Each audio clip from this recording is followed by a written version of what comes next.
The most powerful man in Silicon Valley bet $10 million he could marry a woman like me and feel absolutely nothing. His friends laughed, because men like Marcus Sullivan don't choose women like me. I'm not a size 0. I don't grace magazine covers. I'm not the woman that billionaires bring to galas and parade in front of cameras.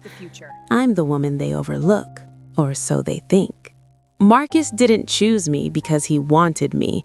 He chose me because he was certain, absolutely certain, that I was the one woman he could live with, wake up next to, share a life beside, and still feel nothing. He was so sure he bet $10 million on it. My name is Elena Moretti, and this is the story of what happens when the most calculated man alive bets against his own heart. This is how it all started. The Tech Innovation Summit drew 5,000 people to the convention center that Tuesday morning. 5,000 entrepreneurs, investors, and executives, all dressed in expensive suits and practiced smiles, all pretending they weren't desperate to be noticed by the handful of billionaires in attendance. Marcus Sullivan was one of those billionaires. At 35, he'd built a tech empire that had destroyed more companies than most people could name.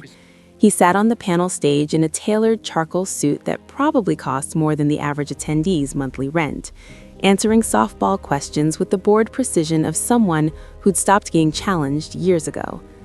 Elena Moretti sat in the third row, waiting. She'd spent 3 years watching him. Not obsessively, she had better things to do with her time, but carefully, methodically, the way you study a predator before stepping into its territory. She knew his patterns, his tactics, his tells. She knew that when he smiled that particular way, sharp and cold, someone was about to get destroyed. She knew that when he leaned back in his chair like that, casual and unconcerned, he was at his most dangerous. And she knew, without a doubt, that he was a thief. The moderator was droning on about ethical innovation and sustainable growth, the kind of meaningless corporate speak that filled these events like elevator music. Marcus gave the expected answers, the kind that sounded profound but meant nothing. The audience nodded along, most of them too intimidated to ask real questions. Elena had no such reservations. When the microphone came to her section, she stood.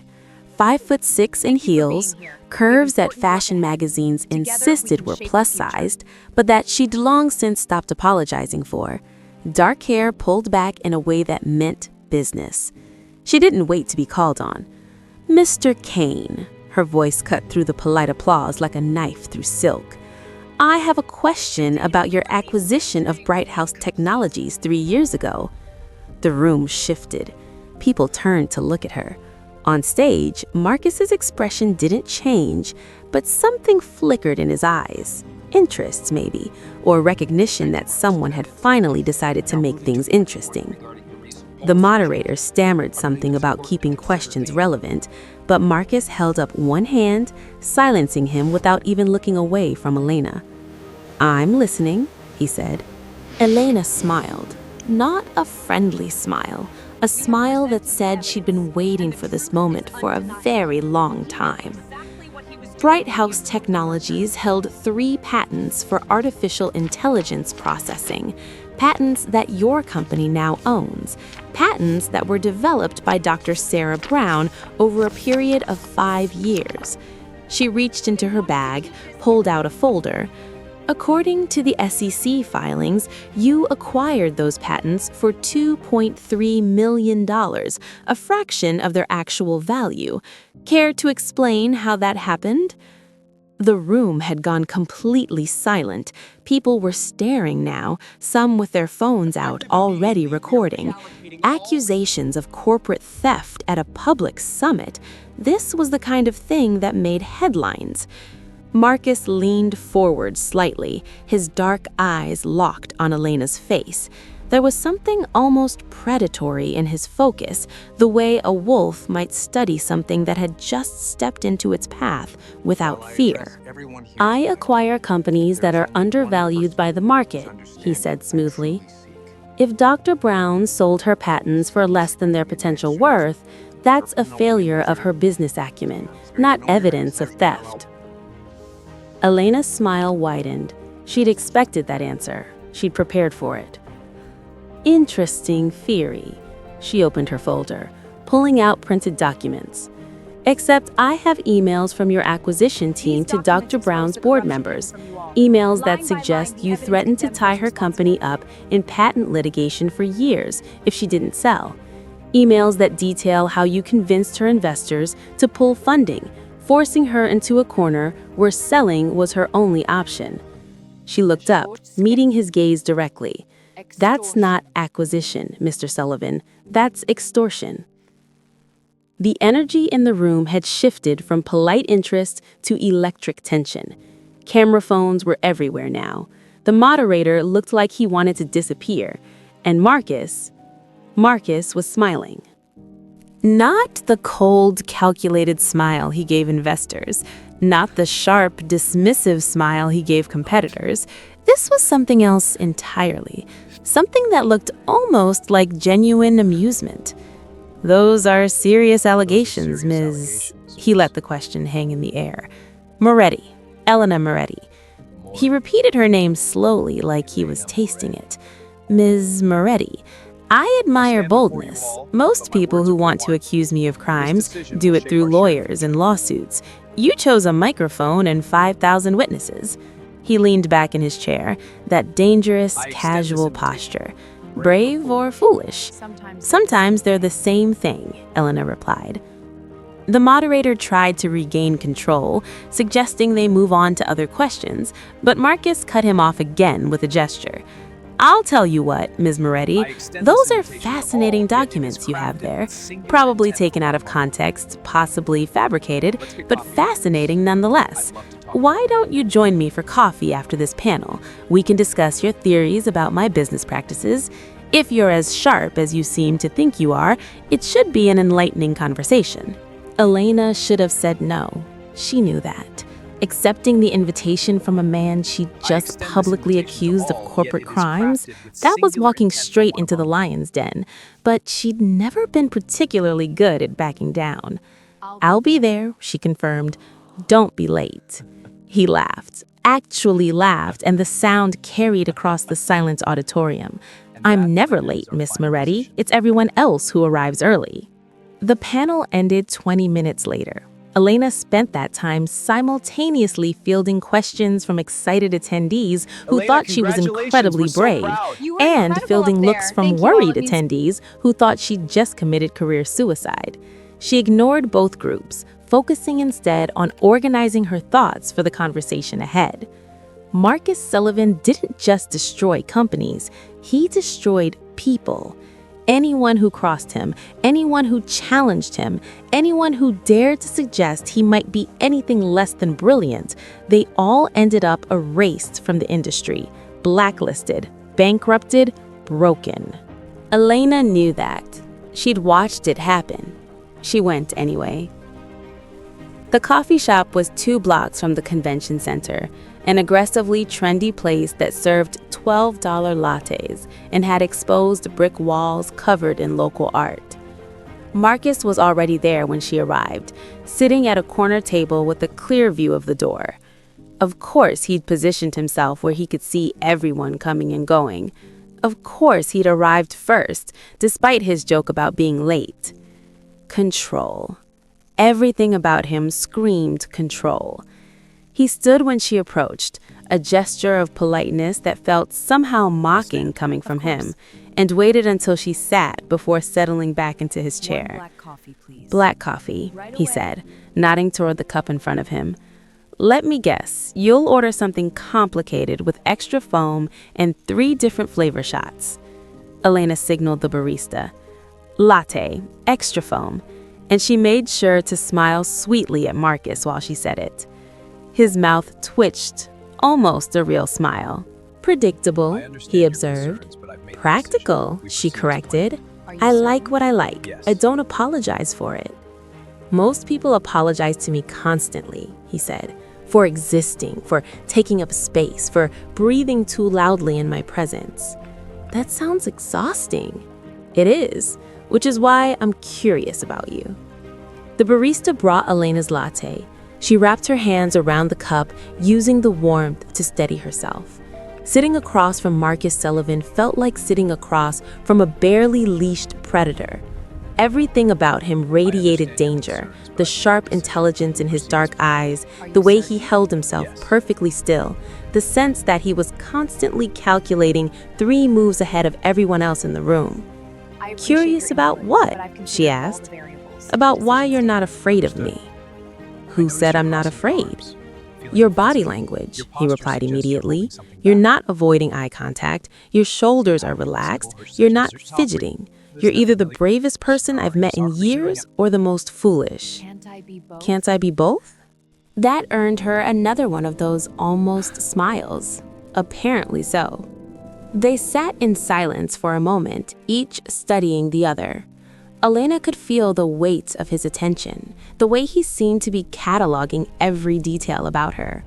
The worn but well-maintained leather of her bag, the laptop she carried that was 3 years old and held together with careful maintenance, the shoes that had been re-heeled twice because she couldn't afford new ones. He saw all of it, she could tell. You're single, he said finally. Elena raised an eyebrow. Observant. By choice or circumstance? Does it matter? His gaze sharpened. It matters if I want to know whether you're unattached by necessity or preference. Why would you want to know that? Because if it's preference, you're interesting, he said, leaning forward slightly. If it's necessity, you're desperate. I don't waste time on desperate. Elena took a deliberate sip of her latte before responding, making him wait. Good thing I don't waste time on arrogant. Looks like we're at an impasse. You didn't answer the question. Choice, she said finally. I'm single by choice. Marriage is a contract that benefits men more than women in most cases. I prefer to own my own life. Something shifted in his expression. Not softening. Marcus Sullivan didn't seem capable of softening, but a kind of recognition. Like he'd just confirmed something he suspected. Smart, he acknowledged. Most women are looking for someone to save them. Most men are looking for someone to control, Elena countered. I won't be either. What if I told you I don't want to save or control you? I'd call you a liar. He did smile then, fully, and it transformed his face in a way that was almost alarming. Without the cold mask, without the calculated distance, Marcus Sullivan was striking. Not conventionally handsome, his features were too sharp, too intense, but magnetic in a way that made it hard to look away. Fair enough, he conceded. So, these emails you claim to have. Elena pulled out her folder, sliding it across the table. He opened it, his expression neutral as he scanned the documents. She'd spent months collecting them, piecing together the trail of his acquisition of Bright House Technologies, the threats disguised as legal warnings, the carefully orchestrated investor withdrawal, the systematic dismantling of Dr. Brown's company until selling her patents was the only option left. When he finished reading, he closed the folder and pushed it back toward her. Impressive research, he said. Is that all you have to say? What would you like me to say? He leaned back in his chair, supremely unconcerned. That I'm sorry, that I regret it? I don't. Business is war, Miss Moretti. If Dr. Brown wasn't prepared to fight, she shouldn't have entered the arena. She was a scientist, not a businesswoman. Then she should have hired better representation. You destroyed her life's work. I acquired valuable assets that were being wasted, he corrected. Those patents have been integrated into systems that serve millions of people now. Under Dr. Brown's leadership, they would have languished in obscurity. I did the world a favor. Elena stared at him, genuinely shocked by his complete lack of remorse. She'd expected denials, maybe, justifications, certainly, but this casual admission of ruthlessness, delivered with the same tone someone might use to discuss the weather, it was breathtaking in its audacity. "You're a monster," she said quietly. His smile widened. "Yes, but I'm a successful monster, which is better than being a failed idealist." They sat there for another moment, locked in a silent battle of wills. Elena knew she should leave, should take her evidence to the authorities, to the press, to anyone who might be able to hold him accountable. But something kept her in her seat. Maybe it was the challenge of it, the rare opportunity to sit across from someone who matched her intelligence, even if he used that intelligence for terrible things. Maybe it was curiosity about what made someone this ruthless, this comfortable with their own cruelty. Or maybe a small voice whispered in the back of her mind. It was the way he looked at her, like she was the first interesting thing he'd encountered in years. Marcus stood, pulling out his wallet and leaving cash on the table, far more than the coffee cost, a power move, showing he could afford to be careless with money. "This was enlightening, Miss Moretti. I'm sure we'll see each other again." "Don't count on it," Elena replied. He paused, looking down at her with those dark, calculating eyes. "I always count on getting what I want. It's how I've built my empire." "Then prepare for your first loss," she told him. That almost smile played across his face again. "I look forward to it." Marcus Sullivan hated these gatherings. The Apex Club occupied the top floor of a Manhattan high-rise, all dark wood paneling and leather furniture, and the kind of old money atmosphere that pretended to be about tradition, but was really about exclusion. Membership cost $250,000 a year, which meant the club was full of people who had far too much money and far too little to actually do with it. Marcus came anyway because these were his people, or rather, the people he needed to tolerate to maintain his position in the ecosystem. Business was built on relationships, even if those relationships were shallow and transactional. Tonight, it was just 4 of them in the private room: Marcus, James Whitmore, Victor Lee, and David Rothstein. Old money, new money, and inherited money, respectively. They'd known each other for over a decade, which passed for friendship in their world, though Marcus suspected none of them would hesitate to destroy the others if it served their interests. The bourbon was older than most of their assistants. The cigars were illegal in 3 countries. The conversation was the usual mix of business gossip and carefully veiled hostility. Then, David decided to get personal. "You know what your problem is, Sullivan?" David swirled his bourbon, ice clinking against crystal. "You're dead inside. I've known you 15 years, never seen you with the same woman twice, never seen you smile at anything that wasn't a profit margin." Marcus didn't even look up from his phone. "That's not a problem. That's focus." "It's pathetic," James interjected. He was already on his 3rd drink, which made him bolder than usual. "You're worth what, 7 billion now? 8? And you live like a monk. What's the point of all that money if you're miserable?" "Who says I'm miserable?" Marcus finally set down his phone, giving them his full attention. "I'm perfectly content." Victor leaned forward, his expression pitying in a way that made Marcus's jaw tighten. "Content isn't happy. You work 80-hour weeks. You sleep with women whose names you forget before morning. You have no family, no real friends." "I have associates," Marcus cut in. "Exactly my point," Victor said. "You have no one. And you know why? Because you're incapable of caring about anything except winning." Marcus felt his temper rising, which was unusual. He'd built his entire life on control, on never letting anyone see him react. But something about this conversation was getting under his skin. Maybe it was the way they were all looking at him, not with envy or respect, but with pity, like he was something broken that they'd just noticed. "And that's kept me from being destroyed like everyone else in this room," he said. his voice cold enough to frost the windows. James laughed, a bitter sound. We're not destroyed. We're married. We're fathers. We have lives. You're trapped, Marcus countered. Your wives spend your money, James. Your children will inherit companies they didn't build, David. You call that a life? At least we're not alone, Victor said quietly. The words hung in the air like an accusation. Marcus felt something twist in his chest, something that felt uncomfortably like the thing he'd spent his entire adult life running from: loneliness.